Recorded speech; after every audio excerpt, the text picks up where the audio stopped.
The mess hall of the Galactic Coalition battleship Harmony's Edge buzzed with the usual chatter of soldiers from a dozen different worlds. Zephyrians with their crystalline exoskeletons clinked their nutrient tubes together, while the massive Korath warriors rumbled deep belly laughs that shook the reinforced tables.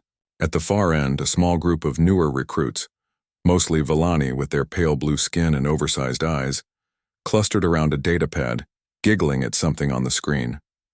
"Listen to this one," chirped Kessa, a young Villani communications officer, her voice high with amusement. Apparently, humans once had a warrior who could split mountains with his bare hands. They called him Hercules. The group erupted in laughter. "Oh, that's nothing," added Jorik, a Zephyrian gunner. "I read about one who could run so fast he could catch lightning. Flash or something ridiculous like that." More snickering followed. Commander Thane, a battle-scarred Korath veteran with cybernetic replacements where his left arm and eye used to be, looked up from his meal. His remaining organic eye, a deep amber that had seen too much war, fixed on the young soldiers. "What exactly are you finding so amusing?" "Oh, Commander." Kessa wiped tears from her large eyes. "We're reading through the human cultural database. Their legends and mythology are absolutely hilarious. They actually believed their ancestors could fly, move faster than light, see through solid matter." She dissolved into giggles again. "They have stories about humans who never missed a shot, who could survive in the vacuum of space, who could heal from any wound," Jorik added, his crystalline features sparkling with mirth. Such primitive imagination. The mess hall had grown quieter, other soldiers turning to listen. Thane slowly stood, his massive frame, even diminished by old injuries, casting a shadow over the young recruits' table. His voice, when it came, was low and gravelly. "Primitive imagination, you say?" "Well, yes, sir," Kessa said, suddenly uncertain. "I mean, we've served alongside humans for 3 years now. They're adequate soldiers, reliable, but they're just so ordinary compared to us. No natural armor like Zephyrians, no enhanced strength like Korath, no telepathic abilities like us Villani. They can't even see properly in low light." Thane was quiet for a long moment, his cybernetic eye whirring as it focused on something beyond the bulkhead. When he spoke again, his voice carried the weight of memory. "I was at Kepler 442b, the Devourer's last stronghold." The mess hall fell completely silent now. Every soldier knew that battle, the bloodiest conflict in Coalition history. We'd been fighting for 18 months, lost 60% of our forces. Command was ready to retreat, maybe try orbital bombardment, turn the whole planet to glass. He paused, running his remaining organic hand over the deep scars that criss-creak his skull.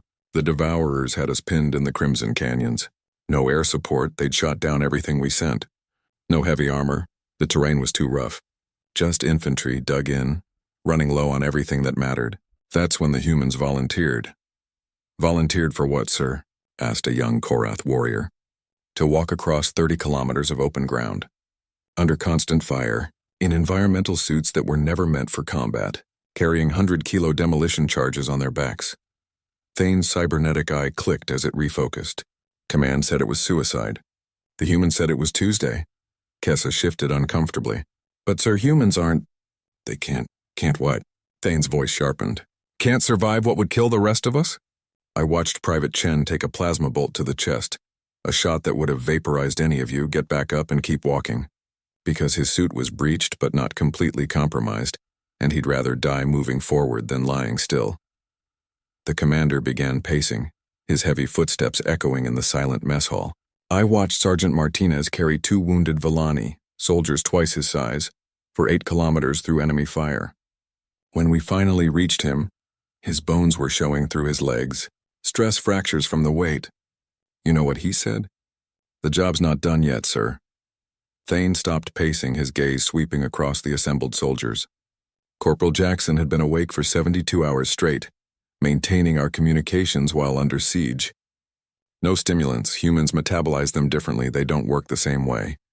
Just willpower. When a Devourer infiltrator tried to sabotage our equipment, Jackson killed it with his bare hands, a creature with molecular edge claws and acid blood. And he strangled it with his bare hands because he was too tired to find a weapon.